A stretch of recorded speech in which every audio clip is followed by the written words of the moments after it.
जो नौजवान ये सोच रहे हैं मुल्क छोड़ के जाने का, आप सबको कह रहा हूं, लेकिन भागने की कोई जगह नहीं है। जो कौमें जब तक अपनी आजादी के लिए नहीं लड़ती, जद्दोजहद नहीं करती, कोई उनको आजादी नहीं देता। जंजीरें गिरती नहीं है, तोड़नी पड़ती हैं। एक कौम कामयाब होती है या नहीं होती, उसकी बुनियाद रखी जाती है इंसाफ पे। सब इंसान जिस माशरे में कानून के सामने एक बराबर होते हैं, वो कौमें ऊपर चली जाती हैं। मेरे नबी सल्लल्लाहु अलैहि वसल्लम ने तकरीबन 1500 साल पहले कहा कि जो कौम में ताकतवर जब जुर्म करता है उसको नहीं पकड़ती और सिर्फ कमजोर को पकड़ती हैं, वो तबाह हो जाती है। आज अगर आपने सारी दुनिया में खुशहाली देखनी है और गुर्बत देखनी है, तो एक ही चीज है जो फर्क करती है, वसाइल नहीं।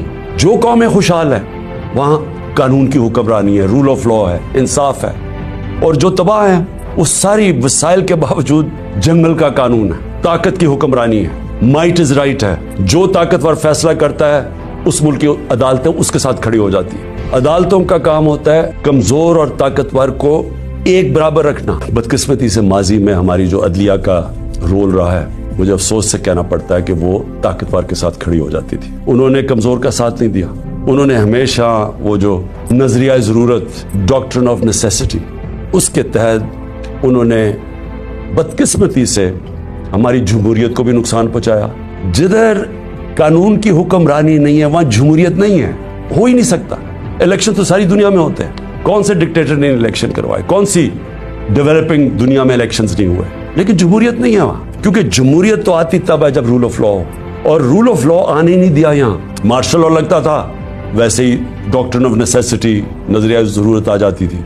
और नहीं तो जब ये दो जमातें आई हैं, इन्होंने अपने आप को कानून के ऊपर रखना था तो इन्होंने भी अदलिया के निज़ाम को चेंज किया। अगर हमारे मुल्क ने अब इस दलदल से निकलना है तो पाकिस्तान को ऐसे हमें चलाना पड़ेगा जो अब तक हम नहीं चला पा रहे, और उसके लिए सबसे पहली चीज होगी रूल ऑफ लॉ।